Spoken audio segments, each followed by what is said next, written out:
Hi there, I'm Tom Nyback. It's day 208, 365 days towards racial change, rolling right along. We're here talking about black issues in America, how black people are getting along, progressing, regressing, coming out of privation, always living lavish lives. I don't know, somewhere in between there. I'm well traveled around the 48 states of America. Um, how's your mind? The black mind. How's your black mind getting along, or whatever mind you have, however you identify? I'm concerned about the black mind, how it functions, how the black mind processes its world. In light of this material, what's the condition of the black mind? I know I've been educated. I'm learning incredible things about this country, about designs against black people. We're shown snapshots of slavery in school. They're quick to lay that yoke on the black mind. I'm in the classroom with white folks. I'm sure they're like, "Oof, oh, well, we missed that. Dodged that bullet." Damn, you know. But I go home, my guts are hanging out, my jaw is hanging, and there's no process. Or when I'm told at a young age uh, that my family most likely were slaves, and they were beaten and had thumb screws and all kinds of coercion, beatings, and things like that, kidnappings, lynchings, and whatnot. Uh, very, you know, how do I process that? How do I bring that into my everyday life? And they try to soothe it. They do a clever thing with history and say, well, they had a war to free you, and stuff like that. Well, I'm learning some stuff. War, a byproduct of the war was freed slaves, but that's not an accurate characterization. This altruistic, benevolent North coming down, rescuing black people out of their chains. It's much more complicated, and that slavery issue is such a tip of the iceberg on the motivations behind the Civil War. How do I process that? I'm mired in the midst of somebody else's success. That I'm so much a tool. How do I shake off those chains? Well, it begins up here. Get some education and stuff like that. The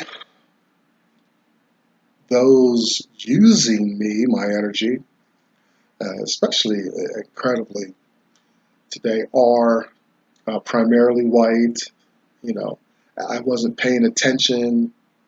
I was getting high and drunk and partying, think I was so cool, wasting so much time, energy, and now uh,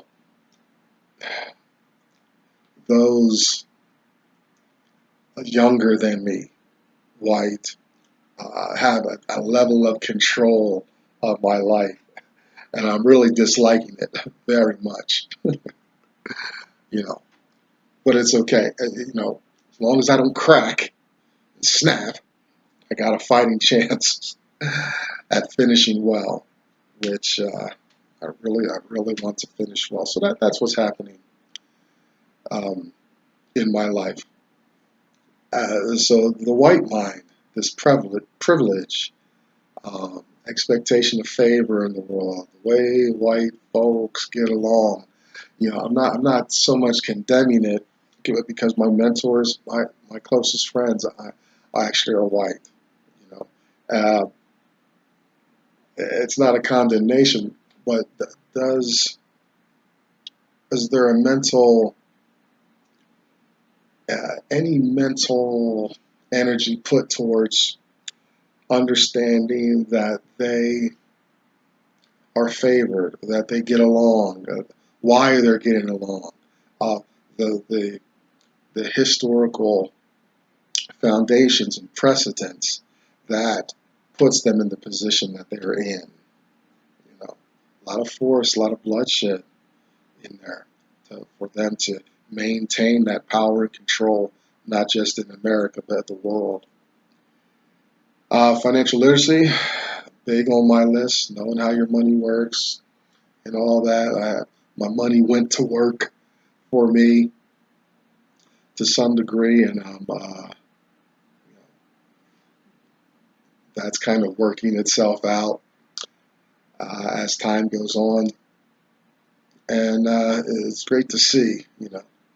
So it was suggested to me, put away $5 a day, see what happens, and it was amazing. Like, you know, um, $5 a day turned into just a little nest egg compared to my past life, and I didn't get that money and then greedily go out and get some cocaine and alcohol for once. Boy, I had it bad. Financial literacy would have helped shorten that time period of drugs and alcohol abuse in my life. Um, but I'm here now. We got to make the best of it. I got a fighting chance now that I'm sober. Financial literacy. Get some financial literacy. More than a bank account, a savings account. You need some instruments to combat what's going on in the world financially. I've been enlightened. My eyes have been opened by a man named Dr. Claude Anderson. I've never met him. I've read 3 of his works, though. You can find them all over YouTube. A Black History Reader, 101 Questions You Never Thought to Ask. Black Labor, White Wealth, Search for Power and Economic Justice. And Dr. Anderson's National Plan to Empower Black America. Powernomics, you can find Dr. Anderson at powernomics.com. Behind me, you see the hashtag #US2 symbol. You find Black women supporting one another there, conversing. Check out Black Enough, BLAGGENUF, for that experience, kind of a Facebook experience.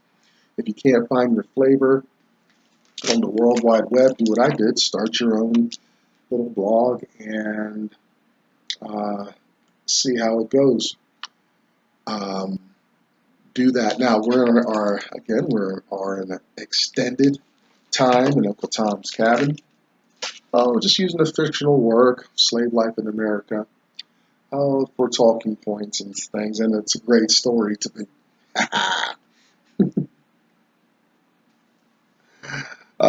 Yesterday we met a young man named Henrique. He's St. Clare's little nephew. He's an old rascal, tyrant with his power and abusive, and he's showing off in front of the blonde-haired, blue-eyed little Eva. To get a good idea of what Eva looks like, look up Shirley Temple. Plenty of clips on her, and that's the idea of who Eva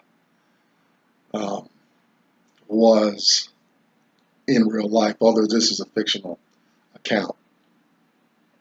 And we left off with Alfred, St. Clare's brother, and St. Clare see this scene where Henrique has abused his personal servant Dodo. Eva has corrected him, and also that Eva and Henrique have gone off on their horses for a ride around the lake. And what ensues? St. Clare and Alfred's go into some American philosophy, some founding father doctrine, and they recall Thomas Jefferson, a phrase by Thomas Jefferson: "All men are born free and equal." And we ended there and talked about how that's the public description on the Constitution, uh, and we wonder how this document can this document or our founding fathers, the framers, can have that kind of language, yet still have slaves. Well, we find out that James Madison and Thomas Jefferson were two of the original people of the think tank to create this incredible document called the Constitution. And they behind closed doors, they just let their thoughts flow, and they said, well, we've got to figure out what to do with black people in this, because we can't make them on equal ground with us. That's going to be competition. It's going to blow up our whole system. We need that free labor going on. Thomas Jefferson was a slave owner. So they said, okay, whatever, we'll get to that later. But right now, we just need to brainstorm this document. And you can find James Madison's notes. Google that, and you'll find in his notes there's very explicit language about how they were going to treat black folks in the document. As the document became more and more public, they obscured the language for black folks. So the all men born free and stuff like that, that's white folk stuff. The Constitution, when it says unhappy lot, I don't have exact references, but at any part where you see that kind of language where an actor in the Constitution is as the unhappy lot and aren't doing well. There's a few parts in that. That's the black folks that they're talking about. It's kind of a code. While this document, um, it's worded that way. It's not explicit about black folks. Thank God, we'd really be up the creek. But it's the spirit of the Constitution that keeps this racist dynamic going in the nation. I believe we can't get around it. In the description, I talk about making a cherry pie. Well, the Constitution, portion of the Constitution of a cherry pie is cherries. If you don't have cherries, you can call it a cherry pie, but it's not a cherry pie, right? The Constitution, cherry pie includes cherries, right? So that's forever into perpetuity, because the cherry pie has cherries. The Constitution has slavery, disadvantaged black people in there, woven into the fabric of that original old document. I'm heading to D.C. in a little while. Maybe I can check in on it. I don't know where it's at. I think it's there. It doesn't matter.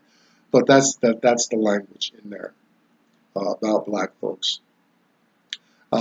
So just some talking points. So St. Clare and Alfred are going to go into a conversation, a debate on this all men free and equal language.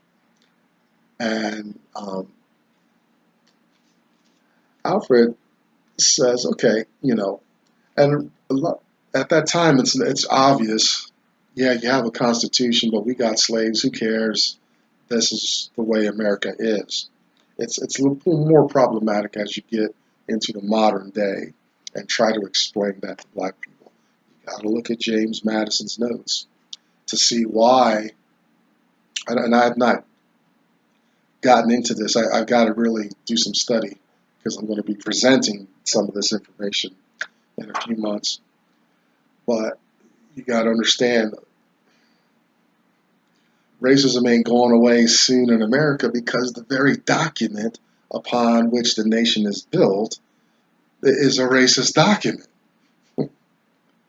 Even though it's not explicit, it's still a racist document. Um, if it wasn't, we wouldn't need amendments and stuff coming behind it years later. So Alfred, he's like, whatever, St. Clair, the all men born free, equal, all that great language is for the educated. It's for intelligent, wealthy people, white people. It's interesting. See, that's that blind spot that I was just talking about. That mental blind spot that some white people may have. It's um,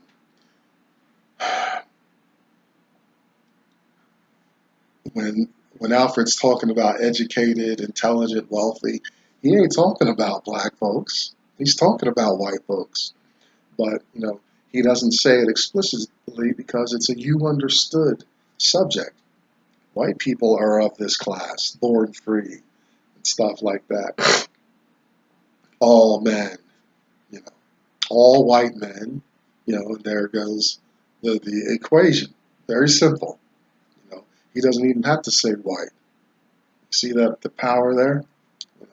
Americans in general have that same problem. I've heard like Americans when they go overseas, they expect so much of the American amenities. A president visited China. Well, that the Chinese uh, they excrete in holes in the floor. And that's natural and stuff. That's actually very healthy. It aligns things. But as Americans, we sit on seats and stuff, so they had to get a seat. So the people, the Americans, could use the bathroom. You know, uh, that blind spot. You know. So that's a issue that we find where privilege is. I'm guilty of it. I'm an American, so I'm going to expect some amenities if I ever go somewhere. So the white folks have this, as you understand. Common people need to be put down. We need to keep our heel in their necks. You know, he's Alfred talks about common people. He's really talking about the slaves and stuff. And this is, this part of the text really illustrates the power of the Constitution because the Constitution, this is the conversation in the Constitution. We're talking about Alfred, he's talking about classes of people with freedom and stuff like that and all that. But it is a white and black thing happening there. Um, St. Clair's like, be careful because this could be problematic. You might be sitting on a pressure cooker. I talk occasionally about my mom cooking a lobster, and it's a fight because the damn thing is trying to get out of the pot. We didn't have a pot with clamps on it, so she had to physically hold the thing down, and it's a problem because she's fighting steam that wants to get out, and the animal is trying to get out. Uh, Very, very problematic. Uh, so one thing that comes up in this portion of the text is St. Clair uses the Haitians as a model. The Haitians um, got revolted against the French, and Haiti was like the first um, nation of slaves to cast off their chains with violence, and they were very successful with that. So St. Clair's like, remember Haiti, and he mentions, tries to get Alfred to put in mind other places in the world where oppressed people engaged um, in violent overthrows of their oppressors, um, and telling him to be cautious that you may be sitting on a powder keg here, and eventually there may be a balancing of power. if we're not careful. Alfred's not convinced that this has been his way of life. Um, how could um, Alfred's already engaged in keeping the slaves humbled, oppressed, mentally disadvantaged in all this, and they are like totally, the white folks are totally secure in their position over black folks. So Alfred's like, no, this is not a problem. Now remember, these two boys, they grew up together, but Alfred gravitated towards his aristocratic father, and he's passing on the same values to Henrique. St. Clare gravitated towards his mother, which recognized the humanity in all human beings. These boys, but they love each other. They have a great relationship. Even though there's this tension, they have some ideological differences and tensions, but it's very, they love each other very much. St. Clair's like, be careful, I'm not so sure this is going to be the thing into perpetuity. History has shown us that things change and sometimes very rapidly, um, with some serious consequences for not properly assessing the landscape uh, in your geographical space. Uh, Alfred's like, look, Anglo-Saxons are on board um, with what's going on. These white folks are okay with this, and white folks would never revolt and all this stuff. So he's kind of backpedaling a little bit, trying to gain some new ground, find some new footing in the argument. And St. Clair's like, look, didn't you just see Dodo? Don't you see these mulatto, quadroon, octoroon people around us?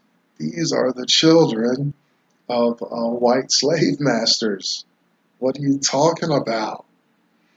Um, you know, wake up. Uh, the Anglo-Saxon already inundates this slave population, and uh, he's saying white men are already maybe planting their own seeds of their own demise here. That is St. Clair's argument. So he's telling Alfred, be careful. You want to don't go into the Anglo-Saxon white folk idea because we got plenty of white folk in the slave population. It's tied up in there because these slave masters are just having a sexual field day with their um, black female slaves and stuff. Offspring, very beautiful. Well, one of my first loves was this was different. Her father was black and her mother was white. Oh, but just this girl, just I was very young too, but man, I was just so captured and enamored by this girl. She was just perfect. Oh, goodness. I digress. But that's, St. Clair brushes aside the Anglo-Saxon civilized argument and stuff because the Anglo-Saxons are already here amongst us. We've actually, in a sense, he said, we're already enslaving ourselves because their fathers are white slave masters. And this is very, the sexuality on offspring and stuff, it's very matter of fact. in the text. Very matter of fact. So this institution and these lighter skinned, they'd say lighter skinned people. It's not, they don't say it's a darker white person, but it's a lighter black person. You know, were probably very numerous and common in the population at the time. Um, so remember Haiti, Anglo-Saxon, you know, look out. And there's plenty of Anglo-Saxon blood circulating in the slave population. Very sad too. Hey, remember the movie Roots? Chicken George, his his father was white. His father promptly raped Kizzy on Kizzy's first night or so on the new plantation, and out pops Chicken George. Although it's too bad the skin color, you know, it's not a guarantee an individual is going to be what what color or degree, what shade of black they may be. They could even be white. Um, but the movie didn't attempt to handle that issue on whether Chicken George would be much lighter than his contemporaries on the plantation. Oh, the children are finally returning from their ride. Um, before that, Alfred says, "Look, okay, let's put it, darn it, finally, let's put it to a test. St. Clair, elevate one of your slaves. Educate them. Let's do the social experiment with the slave." St. Clair balks at that. And for one of the main reasons is that these slaves make St. Clair's life easy. So he's not in a hurry to emancipate his plantation. We might see how that bears out later on. And he's kind of keeping his eye on Topsy back down south in New Orleans. See how Ophelia is going to get along with that experiment. The experiment's already going on. He's just not facilitating it. His cousin Ophelia is. The children return. Eva is noticeably winded, a little pale. The rides expended energy. Henrique is reprimanded by St. Clair, and Eva's taken in. And Eva, you know, she takes this is another opportunity, another spiritual moment. She said, "Look, Henrique, be good to Dodo. You got to understand, hopefully you understand, Dodo's been taken away from his friends and family to serve you. You got no compassion. And, you know, that's that white privilege. Like, Prue had to listen to her child starve to death in agony because her white slave master wanted Prue present and available for her. It's that dehumanization. Well, they're just things, objects like pens and chickens and stuff. It's okay, treat them any kind of way. Eva's got more depth, spiritual depth, than that. And she even goes as far as encouraging Henrique to love Dodo. Henrique is totally taken aback. And he's, love, a slave? And Henrique's like, not only don't think I have the capacity to love the slave, I don't love anybody. Right? He's honest about that. He probably loves his father in that way and stuff. But he knows he was talking about an intimacy there. So it's going to be very interesting how that plays out. If it does, I think Henrique and Alfred disappear from the text. But it's an interesting challenge that Eva puts to him. And then the chapter ends with Eva and Henrique, sharing intimate overtures and stuff, cousins, talking and stuff like that. They're practicing, actually, uh, for other suitors later in life. Hey, thanks for hanging out with me in day 208. Hope your Saturday goes well. Um, Hang around. We're going to stay in Uncle Tom's cabin for a while, move the story along as I go on vacation. I'm Thomas Nyback, and this is 365 Days Towards Racial Change.